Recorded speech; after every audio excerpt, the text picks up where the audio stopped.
하나님이 사랑하시는 비산동교회 성도님들, 지난 하루 동안 평안하셨습니까? 오늘 우리에게 주시는 하나님의 말씀은 출애굽기 1장 15절에서 22절까지 말씀입니다. 하나님의 말씀을 함께 읽겠습니다.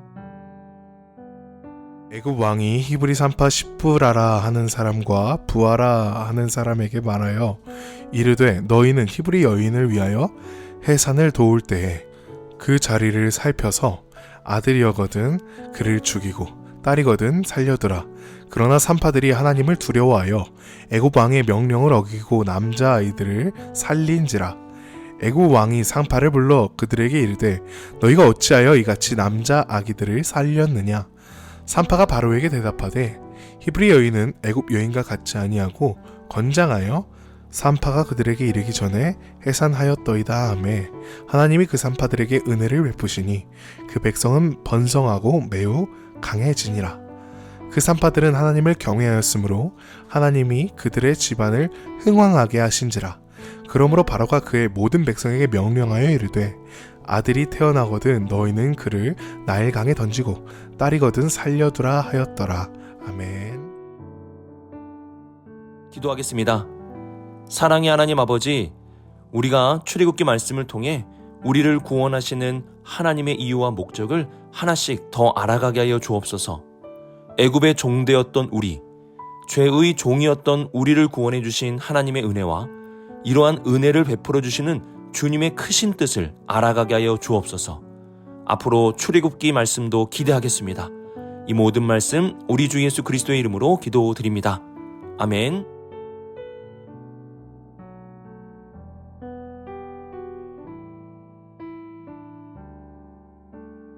우리는 지난 시간에 요셉을 알지 못하는 새 왕이 일어나게 되었고 그 애굽의 왕은 이스라엘 백성들이 번성함과 강해짐을 두려워하여 학대하였다는 사실을 살펴보았습니다. 하지만 12절 말씀을 보시면 이스라엘 백성들은 학대를 받으면 받을수록 더욱 번성하여 퍼져나가게 되었음을 말씀하고 있습니다. 이러한 이스라엘의 번성은 하나님께서 아브라함에게 약속해 주신 복이었습니다. 이스라엘의 번성은 하나님의 약속의 성취로서 애굽의 왕은 하나님의 약속을 막을 수 없었습니다. 이렇게 첫 번째 바로의 악한 계획이 실패하였습니다. 하지만 그는 포기하지 않고 더 악한 계획을 생각하게 됩니다. 그가 생각한 두 번째 악한 계획은 외부로부터의 학대가 아니라 내부에서부터 침투하는 것이었습니다. 15절 보시면 애굽 왕이 히브리 산파 십부라라 하는 사람과 부하라는 사람에게 말하여 라고 말씀합니다. 이번에는 애굽의 왕 바로가 히브리인들 사이에 첩자를 두어 남자 아이가 태어나면 바로 죽이도록 계획을 세웠습니다. 이러한 애굽의 왕은 외부에서부터 학대를 하면 이스라엘이 더욱 번성하니 내부에서부터 그 뿌리를 뽑아버리려고 한 것입니다. 그래서 16절 보시면 바로는 히브리 산파들이 자신의 말을 두려워하여 명령을 따를 것으로 예상하고 태어나는 남자 아이들을 다 죽이라고 명령하였습니다. 바로가 여자 아이들을 죽이지 않고 남자 아이들만 죽이려고 한 것은 애굽의 남자들이 장차 이스라엘의 여인들을 차지함으로 이스라엘을 정복하고자 한 계획이었습니다. 이렇게 바로는 내부에서부터 그 뿌리를 뽑아 이스라엘을 점령하고자 하는 두 번째 악한 계획을 세웠습니다. 이는 더 치밀한 것이고 아주 은밀한 계획이었습니다. 우리는 이러한 바로의 계획을 바라보면서 사탄의 전략이 어떠한지도 기억할 수 있어야 합니다. 사탄은 주로 외부로부터의 학대와 고난을 주어서 우리를 무너뜨리려고 합니다. 그런데 그의 전략은 이러한 외부로부터의 학대만이 아닙니다. 사탄은 우리 내부, 우리의 마음 또는 나와 가까운 사람들을 통해서도 우리를 무너뜨릴 수도 있습니다. 사실 외부에서부터 공격하는 학대보다 무서운 것은 이러한 내부로부터의 공격입니다. 외부에서 공격하면 똘똘 뭉치게 되지만 내부에서 공격하면 흩어지게 되는 것입니다. 바로는 이 점을 간파하고 이스라엘 내부에서 공격을 시작하였습니다. 바로의 이러한 악한 계획으로 이스라엘은 어떻게 되었을까요? 바로의 계획대로 남자 아이들이 죽게 되어 이스라엘은 점점 더 쇠약해졌을까요? 우리 이번 질문을 통해서 그 결과를 살펴보도록 하겠습니다.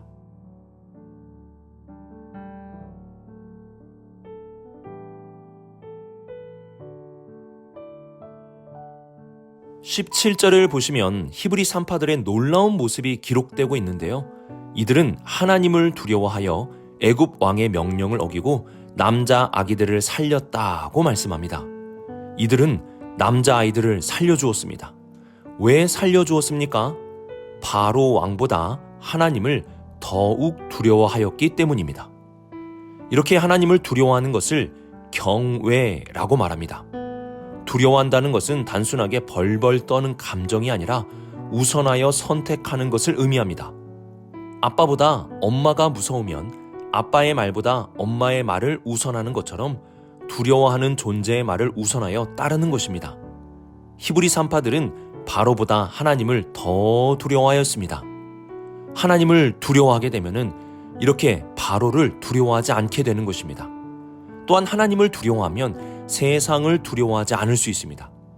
우리가 이 세상 속에서 두려움을 가지고 사는 이유는 하나님을 두려워하지 않고 살고 있기 때문입니다. 히브리 산파들은 하나님을 두려워함으로 바로의 명령을 어기고 하나님의 백성인 남자 아기들을 살려주었습니다.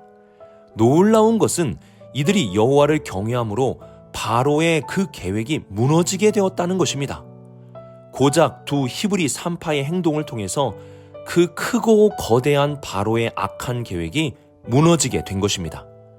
더 나아가 20절과 21절을 보시면 하나님은 하나님을 경외하는 그 산파들에게 은혜를 베풀어 주셨습니다. 그리고 그 산파들뿐만이 아니라 그 산파들을 통하여 이스라엘 백성들을 더 번성하게 해주셨고 더 강하게 해주셨습니다. 결국 바로의 두 번째 계획도 실패하였습니다. 고작 2명의 히브리 여인에 의하여 실패하게 된 것입니다. 어떻게 그 큰 나라의 왕의 계획이 보잘것없는 두 여인에 의해 실패하게 되었습니까? 그 이유는 이 두 여인이 바로 하나님을 경외하는 여인이었기 때문입니다. 하나님은 하나님을 경외하는 자들을 통해 악한 자들의 계획을 무너뜨리십니다. 무엇을 두려워하는가? 이는 우리의 삶에 정말 중요한 것입니다. 세상을 두려워하게 되면 염려에서 벗어날 수 없게 될 것입니다. 또한 사람을 두려워하게 되면 억압을 받을 뿐입니다. 하지만 하나님을 두려워하면 하나님께서 복을 주시고 은혜를 베푸시고 지켜주십니다. 더 나아가 악한 자들의 계획들을 무너뜨려 주십니다. 그러므로 하나님을 경외합시다. 하나님의 말씀을 가장 두려워하여 하나님의 말씀을 가장 우선하여 선택합시다. 이렇게 하나님을 경외하며 살아간다면 그 경외하는 사람들에게 하나님은 복을 주시고 은혜를 베푸시며 그 경외하는 자들을 통하여 그 주변의 사람들을 번성하게 하시고 더욱 강하게 해주실 것입니다.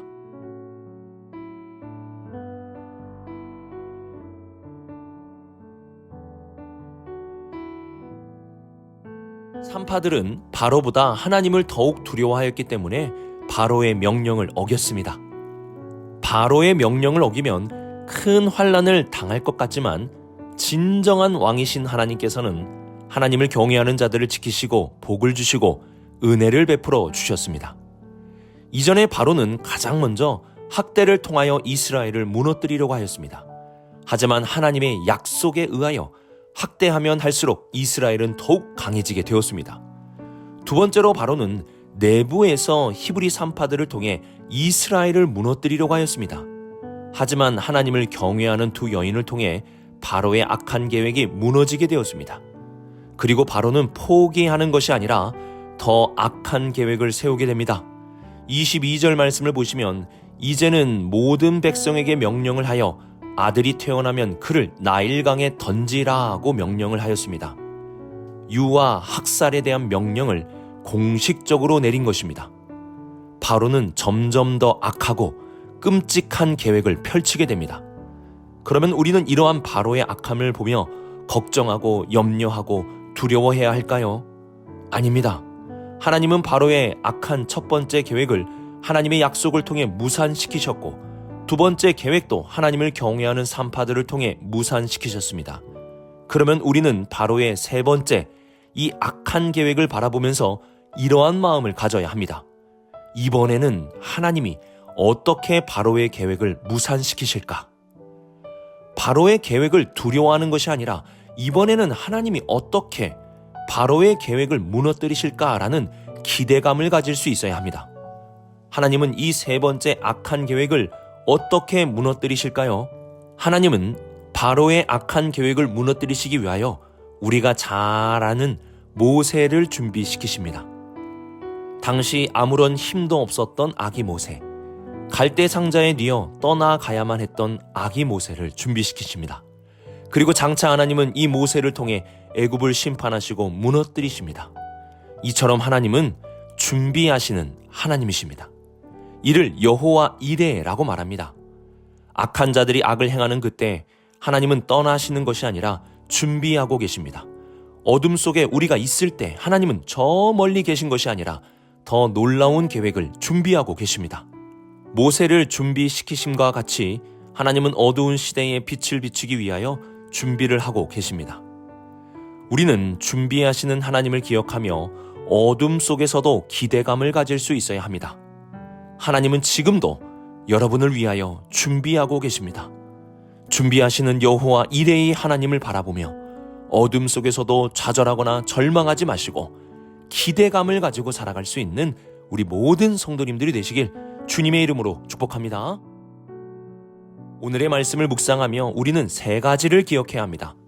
첫 번째로는 사탄의 시험이 내부에서부터 나타날 수 있다는 것입니다.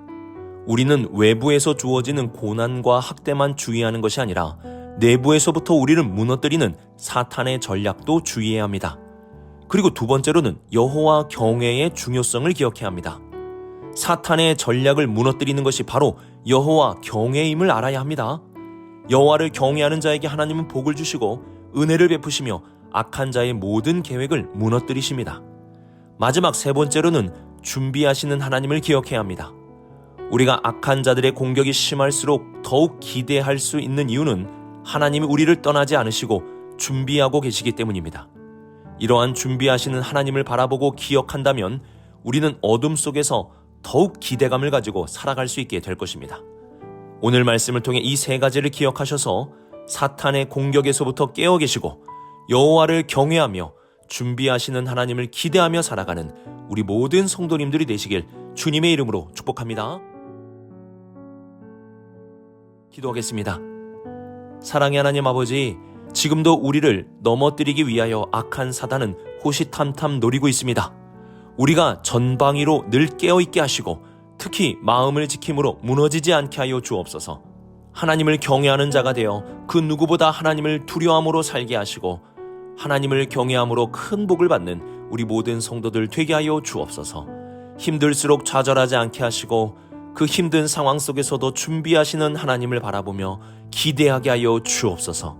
이 모든 말씀 하나님의 아들 우리 주 예수 그리스도의 이름으로 기도드립니다. 아멘.